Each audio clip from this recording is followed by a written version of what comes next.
আসসালামু আলাইকুম এভরিওয়ান। স্বর্ণাজ কিচেনে আপনাদের স্বাগতম। কেমন আছেন সবাই? আশা করি আল্লাহ তাআলার অশেষ রহমতে সবাই খুব ভালো আছেন। আজকে আমি আপনাদের সাথে শেয়ার করব আটা দিয়ে নরম তুলতুলে প্যানকেকের সহজ রেসিপি। প্রথমে এখানে আমি একটা বাটি নিয়ে নিয়েছি, সেই সাথে দুটো ডিম ভেঙে নিচ্ছি। এই ডিম দুটো আমি ফ্রিজ থেকে 10 মিনিট আগে বের করে নরমাল করে নিয়েছি। এখন এখানে 1-2 কাপ চিনি দিয়ে দিয়েছি। হ্যান্ড উইক্স দিয়ে খুব ভালোভাবে মিশিয়ে নেব। আপনারা চাইলে এখানে ইলেকট্রিক বিটারও ব্যবহার করতে পারেন। আমার কাছে ইলেকট্রিক বিটার নেই, তাই আমি হ্যান্ড উইক্স দিয়ে খুব ভালোভাবে ডিম চিনিগুলোকে গলিয়ে নিয়েছি। এখন এর মাঝে আমি 1-2 কাপ তেল দিয়ে দিচ্ছি। এখানে আমি প্যানকেকগুলো দুটো ডিম দিয়ে তৈরি করছি। আপনারা চাইলে একটি ডিম দিয়েও করতে পারেন। এই পর্যায়ে খুব ভালোভাবে ডিম, চিনি আর তেল একসাথে বিট করে নিয়েছি।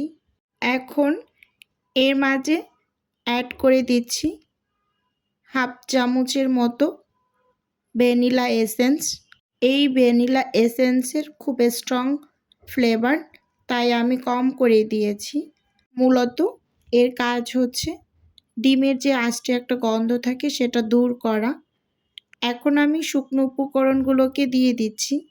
একটা চালনির মাঝে আমি 1 কাপ আটা নিয়ে নিয়েছি, 1/3 কাপ নিয়ে নিয়েছি গুঁড়ো দুধ আর 1 চামচ নিয়ে নিয়েছি বেকিং পাউডার। এখন এই শুকনো উপকরণগুলোকে একটু চেলে তারপর মিশিয়ে নেব। আপনারাও অবশ্যই শুকনো উপকরণগুলোকে সবসময় চেলে নেওয়ার চেষ্টা করবেন। এখন হ্যান্ড উইক্স দিয়ে আস্তে আস্তে খুব সুন্দরভাবে সব কিছু একসাথে মিশিয়ে নেব। দেখতেই পাচ্ছেন এই ব্যাটারটা কিন্তু অনেকটাই ড্রাই, তাই এখন আমি অল্প অল্প করে দুধ দিয়ে ব্যাটারটাকে রেডি করে নেব। এই যে এখানে আমি যে দুধটা ব্যবহার করছি এটা গরুর দুধ। আমি দুধটাকে খুব ভালোভাবে অফ স্কিনে জাল করে একটু ঘন করে নিয়েছি, একেবারে ঠান্ডা কিন্তু। তারপরে অল্প অল্প করে দিয়ে একটা ব্যাটার তৈরি করে নেব। ব্যাটারটা রেডি করে আপনাদের একেবারে দেখিয়ে দেব এর ঘনত্বটা আসলে কেমন হবে। প্যানকেকের ঘনত্বটা মূলত আমরা যে কেক বানাই সেই কেকের থেকে একটু পাতলা হবে। খুব ভালোভাবে কিন্তু এই যে আমি নেড়ে চেড়ে মিশিয়ে নিয়েছি। আর এখানে আমার 1 মগ দুধ পুরোপুরি কিন্তু লাগেনি, অর্ধেকটা পরিমাণ লেগেছে। এই যে আমি এখন আপনাদের একটু এর ঘনত্বটা দেখিয়ে দিচ্ছি। দেখুন এর ঘনত্বটা কিন্তু নর্মাল যে কেক বানাই সেই কেকের থেকে একটু পাতলা। এখন আমি প্যানকেকগুলোকে তৈরি করে নেব। সেজন্য এখানে আমি চুলোতে একটা প্যান বসিয়ে দিয়েছি আর সামান্য একটু টিস্যু পেপারে তেল লাগিয়ে মুছে নিয়েছি। আর চুলোর আঁচটা কিন্তু এই পর্যায়ে একেবারেই লো অবস্থায় রেখেছি। আর প্যানকেক তৈরি করার সময় সব সময় চুলোর আঁচটা লো করে প্যানকেকগুলোকে তৈরি করবেন। এই যে একটা দিয়ে দিচ্ছি, একটু অপেক্ষা করার পরে উপরে দেখেন অনেকটা বাবল উঠে এসেছে। তারপরে যে উল্টে দিলাম, দেখুন মাশাআল্লাহ কতটা সুন্দর হয়েছে, একেবারে পারফেক্ট। আটা দিয়েও কিন্তু খুব সুন্দরভাবে প্যানকেক তৈরি করে নেওয়া যায়। আর বাচ্চারা তো খুব বেশি পছন্দ করে, যারও একটা বানিয়ে আপনাদের দেখিয়ে দিচ্ছি। প্যানকেকগুলো তৈরি করে নিতে নিতে আমার প্রিয় আপু এবং ভাইদের উদ্দেশ্যে একটা অনুরোধ রাখছি। আমার ভিডিওর কোনো অংশ যদি আপনার কাছে একটুখানি হলেও ভালো লেগে যায় তাহলে অবশ্যই চ্যানেলটি সাবস্ক্রাইব করে আমার পাশে থাকার অনুরোধ রইল।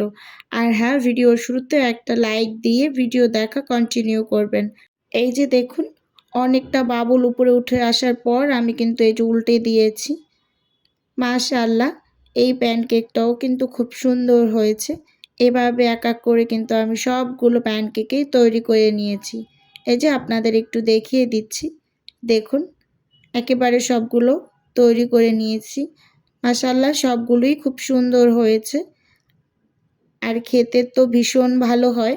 আপনারাও এভাবে ঝটপট কিন্তু বাচ্চাদের তৈরি করে দিতে পারেন সকাল বিকালের নাস্তায়। দেখুন এই যে কাছ থেকে একটু দেখিয়ে দিচ্ছি কতটা সুন্দর হয়েছে, অসংখ্য ছিদ্রযুক্ত হয়েছে এই প্যানকেকগুলো।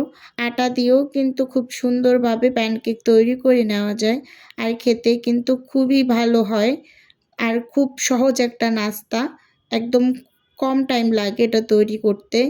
এই যে এখন একটু ভেঙে দেখিয়ে দিচ্ছি ভেতরটা কতটা সুন্দর হয়েছে আর কতটা স্মুথ হয়েছে দেখুন।